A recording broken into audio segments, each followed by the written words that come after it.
Subscribe to our YouTube channel and press the bell icon for latest updates.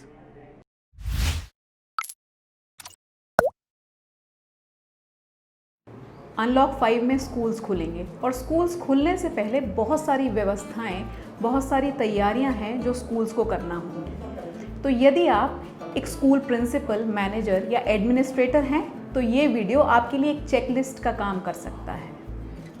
Schools खुलने से पहले सबसे पहले आवश्यक है, पहला कदम होना चाहिए पॉलिसीज़ एंड प्रोसीजर्स में चेंज करना। यानी कि बहुत सारी चीज़ें हैं जो बदल जाएंगी और बदल गई हैं। जैसे कि यदि स्कूल के दौरान किसी बच्चे की या स्टाफ की तबीयत खराब हो जाए तो क्या सावधानियां बरती जाएंगी, क्या एक्स्ट्रा सावधानियां या प्रिकॉशंस लिए जाएंगे कोविड-19 से रिलेटेड, ये हमारे पॉलिसीज़ या प्रोसीजर्स में लिखा होना चाहिए। बदलाव करने के बाद बहुत ही स्वाभाविक अगला कदम है इन सभी बदलावों को संबंधित लोगों तक पहुंचाना। इसका मतलब पेरेंट्स को चिट्ठियां भेजी जाएं और स्टाफ की ट्रेनिंग की जाए। स्टाफ की ट्रेनिंग का मतलब है 100% स्टाफ, जहां पे टीचर्स, स्पोर्ट्स, सफाई कर्मी, बस कर्मी, दूसरा स्टाफ, सभी तरह के स्टाफ मेंबर्स हों, जिन्हें बताया जाए कि क्या बदलाव हुए हैं और उन बदलावों में उनके बदलते हुए रोल्स के बारे में। ट्रेनिंग के बाद अगला कदम है फिज़िकल तैयारियां, मतलब ज़मीनी स्तर की तैयारियां। इन तैयारियों में सबसे पहला और सबसे इम्पॉर्टेंट जो तैयारी है वो है स्कूल बिल्डिंग और बसेस की डिसइंफेक्शन या फिर सैनिटाइजेशन।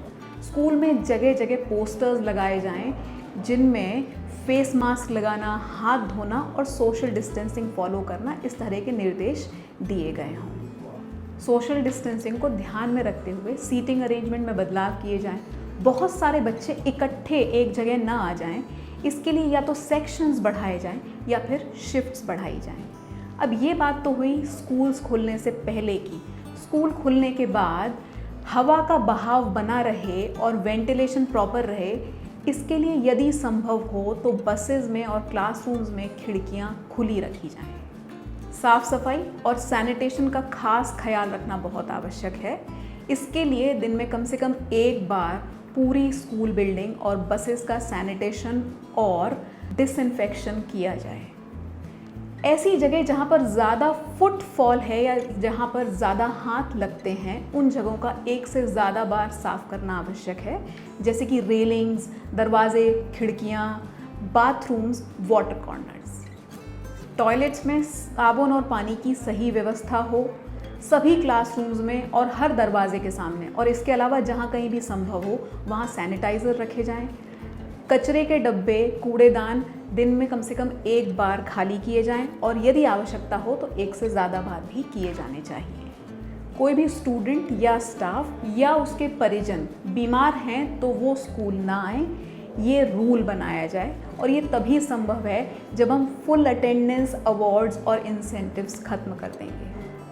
स्कूल्स में अटेंडेंस रेगुलरली मॉनिटर की जाए। यदि अटेंडेंस में बहुत ज़्यादा बदलाव दिख रहा है अचानक से तो सभी अभिभावकों को और एडमिनिस्ट्रेशन को सूचित किया जाए। बीमारी से बचाव के उपाय रोज़मर्रा की क्लासरूम एक्टिविटीज़ में जोड़े जाएं और ये उपाय और सावधानियां सिर्फ बताई ना जाएं, डिमॉन्स्ट्रेट भी की जाएं, रोल मॉडल भी बने। दिन में अलग अलग समय पर घंटी बजाई जाए जिसमें स्टूडेंट्स और स्टाफ जाकर टॉयलेट में एक एक करके हाथ धोएं।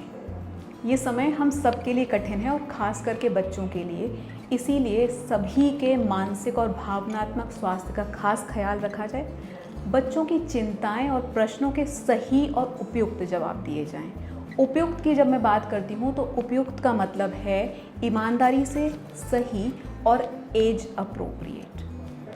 और अब जब यहाँ बच्चों की उम्र की बात चल ही रही है तो बाल आयोग की अनुशंसा के अनुसार ही स्कूल्स और कॉलेजेस खोले जाएं, सिर्फ सीनियर क्लासेस के लिए, और वो भी यदि अति आवश्यक हो तब ही।